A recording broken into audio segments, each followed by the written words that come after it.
Olá, turminha do 7º ano. Hoje é aula de História. Vamos lá com a atividade 15 seguintes.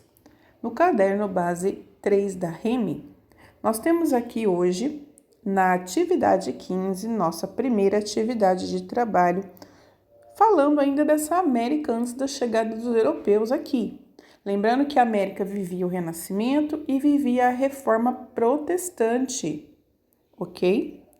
E quem estava aqui do outro lado do mundo? Então, nós temos essas nações incas, maias e astecas, olmecas, toltecas, e também os povos que viviam aqui no Brasil. Então, na atividade 15, eu vou aumentar um pouquinho a tela, você tem um trechinho aqui falando dos tupi-guaranis. Olha só, que viviam em cabanas, né, com várias famílias, e aí eles vão falando aqui, ó, continuando aqui. Na última linha, os tupi-guarani já possuíam uma longa história que foi interrompida pela invasão europeia, né? Então, havia a invasão dos portugueses europeus. Então, aqui você vai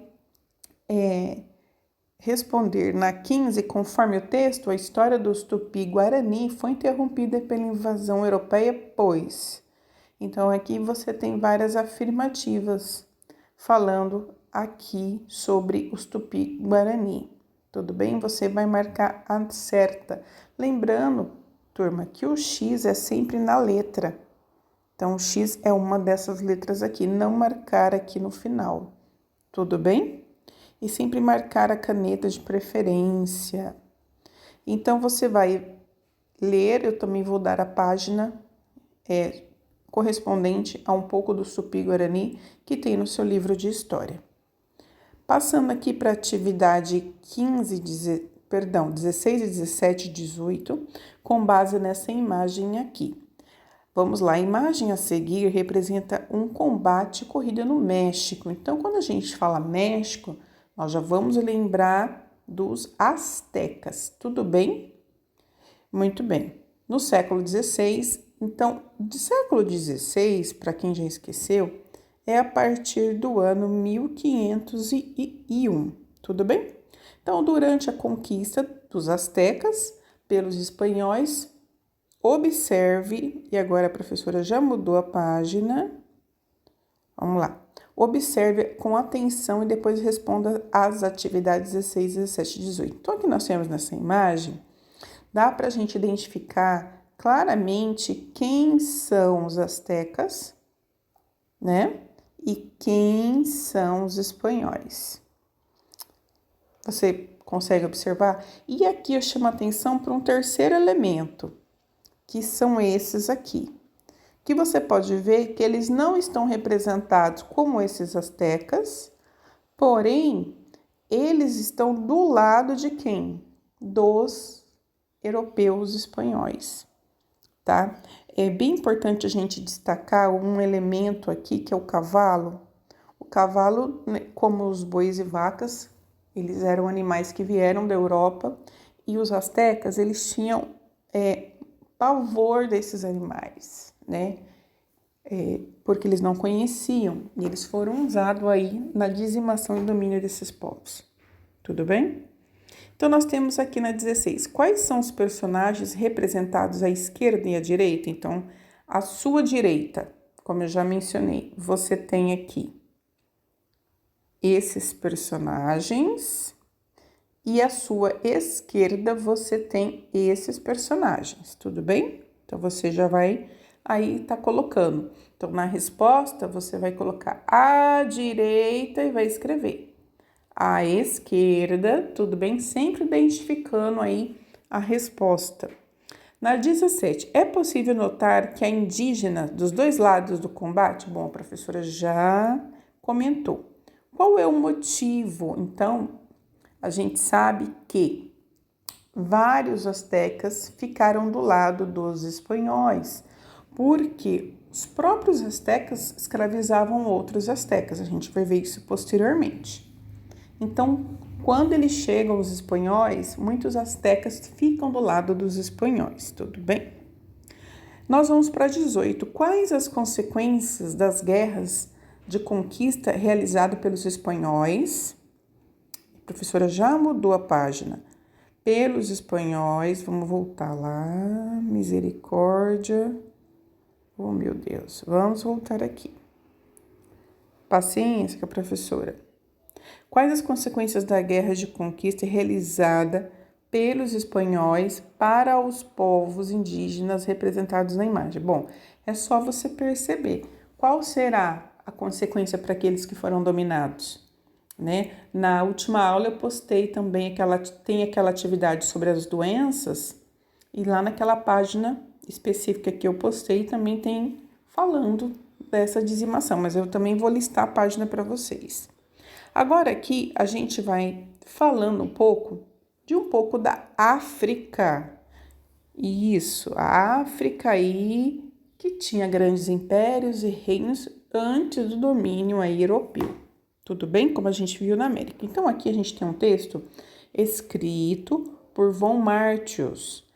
E ele vem falando aqui: é costume dos negros do Brasil nomearem todos os anos um rei e sua corte.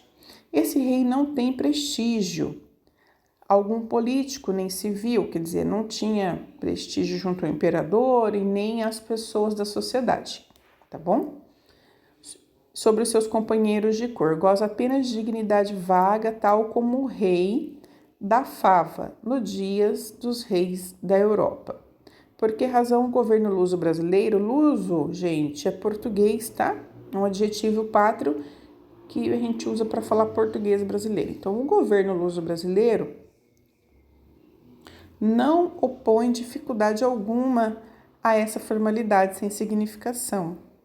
Pela votação geral foram nomeados Rei Congo e Rainha Xinga.